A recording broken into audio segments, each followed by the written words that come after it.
এবারের এসএসসি পরীক্ষায় খারাপ ফলাফলের শীর্ষে রয়েছে সুনামগঞ্জের বুলচান্দ স্কুল উচ্চ বিদ্যালয়। ৫৮ জন পরীক্ষায় অংশ নিলেও পাশ করেছে মাত্র ৯ জন শিক্ষার্থী। এমন ফলাফলে প্রশ্ন উঠেছে শিক্ষকদের মান নিয়ে। শিক্ষকদের দ্বন্দ্ব পাঠদানে অবহেলার কারণে এই ফলাফল বিপর্যয় বলে মনে করছেন অনেকে। সুনামগঞ্জ প্রতিনিধি পঙ্কজদের রিপোর্ট, জানাচ্ছেন তামান্না জেনিফার। ১৯৩২ সালে প্রতিষ্ঠিত সুনামগঞ্জ শহরের অন্যতম প্রাচীন বিদ্যাপীঠ বুলচাঁদ উচ্চ বিদ্যালয়। শহরের বুকে ২ একর জায়গায় বিশাল মাঠ, খুব কম প্রতিষ্ঠানেরই রয়েছে। প্রতিটি শ্রেণীকক্ষে রয়েছে আধুনিক ব্যবস্থা, আছে ডিজিটাল বোর্ড ও ইন্টারনেট সুবিধা। এত সুবিধার পরেও এবছর এসএসসি পরীক্ষায় জেলায় সবচেয়ে খারাপ ফলাফল এ বিদ্যালয়টির। পাশ করেছে মাত্র ১৫.৫% শিক্ষার্থী। 100% কপার কন্ডেন্সারে তৈরি ভিশন ফ্রিজ, তাই গুণে মানে অটুট থাকে বছরের পর বছর। শিক্ষকদের দ্বন্দ্বে ফলাফল বিপর্যয় ঘটেছে বলে মত অনেকের। দীর্ঘদিন ধরে চলা এ দ্বন্দ্ব আদালত পর্যন্ত গড়িয়েছে। করোনাকালীন সময়ে অন্যান্য স্কুলে কিছুটা কেয়ার নেওয়া হয়তো, অ্যাসাইনমেন্ট বা ছাত্রদের আসা যাওয়ার একটা বিষয় ছিল। আমরা এই কাজটাতে বেশ পিছিয়ে ছিলাম।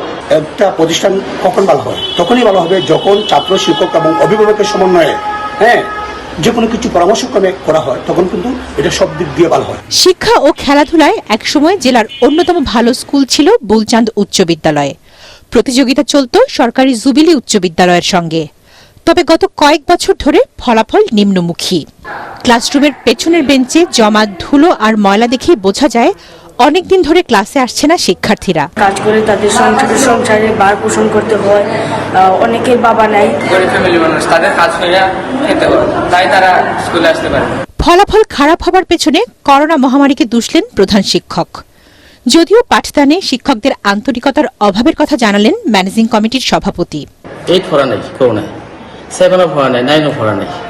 আর এখানে প্রান্তিক জনগোষ্ঠীর মানুষ বাচ্চারাই পড়ে। আপনার খোঁজ খবর নিয়ে দেখুন, অনেকে হোটেলে কাজ করে, দোকানে কাজ করে, ঠেলা পায়, রিক্সা পায়।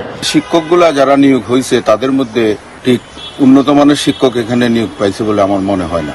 এ বিষয়ে শিক্ষকদের জবাবদিহিতার আওতায় আনার কথা জানিয়েছে জেলা শিক্ষা অফিস। যার যার বিষয়ে অন্তপক্ষে ফেল করছে তাদেরকে নিয়ে আমরা বসি যে আপনি কি চান, আপনার সাবজেক্টে ফলাফল বিপর্যয় কেন বিপর্যয় করতেছে, আপনি প্রশাসনকে কেন অবহিত করলেন না? শিক্ষার্থীদের অনুপস্থিতির দায় এড়াতে পারে না সংশ্লিষ্টরা, এমনটাই মনে করছেন স্থানীয় শিক্ষানুরাগীরা। তাদের মতে বিদ্যালয়ের ঐতিহ্য ফিরিয়ে আনতে পরিচালনা কমিটি ও প্রধান শিক্ষকের দায়িত্ব পালন করতে হবে আরও আন্তরিকতার সাথে। Bureau report, ATN Bangla.